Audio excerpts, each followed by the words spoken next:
আচ্ছা এই যে দেখো, এই যে আমার হাতে যে নোটটা, এটা কত টাকা? এটা নিয়ে যদি বাজারে যাই তাহলে আমাকে কত টাকার জিনিস দিবে?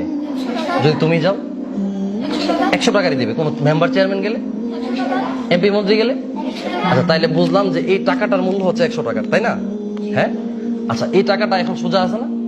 আমি যদি এই টাকাটাকে নষ্ট করি, একদম ভেঙে ফেলি, এখন টাকাটার মূল্য কত আছে? এটা নিয়ে গেলে কি 100 টাকার চাল দিবে, 100 টাকার ডাল দিবে? হ্যাঁ।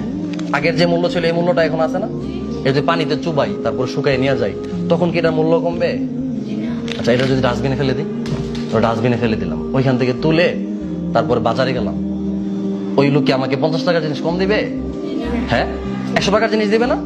তাহলে সামান্য একটা টাকাকে তুমি যতই আঘাত করো, মুচড়াও, বলটাও, ভেঙে ফেলো, নষ্ট করে ফেলো, এই টাকার ভ্যালুটা যদি না কমে, তাহলে তোমাকে আমাকে কেউ একটা কথা বলে, একজন মোটো বলছে, আমার ক্লাসের এক ছাত্র, সে মাগরিবের আগ পর থেকে আসার আগ পর্যন্ত পড়ে নাই, সে কান্নাকাটি করতেছে, তার শরীর কি কোনো দিকে কমে গেছে? টাকাটার যদি ভ্যালু না কমে, তাহলে তোমার তো একজন একটা গালি দিলে, একটা খারাপ কথা বললে, একটা পচা কথা বললে তো তোমার ভ্যালু কমে নাই, বা তোমার কোনো দিক দিয়ে ক্ষতি হয়ে গেছে? তাহলে তার কথাটা নিয়ে তুমি কেন পড়ে থাকো? তুমি যেই কাউসার ছিল সেই কাউসার তো পরেও থাকবা। একজন একটা কথা বললে তুমি কোনো দিকে ক্ষতি হয়ে গেছে, তাজিমের দিকে কোনো দিকে লস হয়ে গেছে? হ্যাঁ। তাহলে কেউ কিছু বললে শোনা যাবে? হ্যাঁ।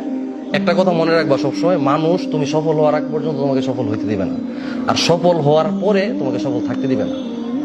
কথাটা বুঝছো? খুব গুরুত্বপূর্ণ কথা, আমি আবার বলতেছি, তুমি সফল হওয়ার আগ পর্যন্ত মানুষ তোমাকে সফল হইতে দিবে না, আর তুমি সফল হওয়ার পর মানুষ তোমাকে সফল থাকতে দিবে না।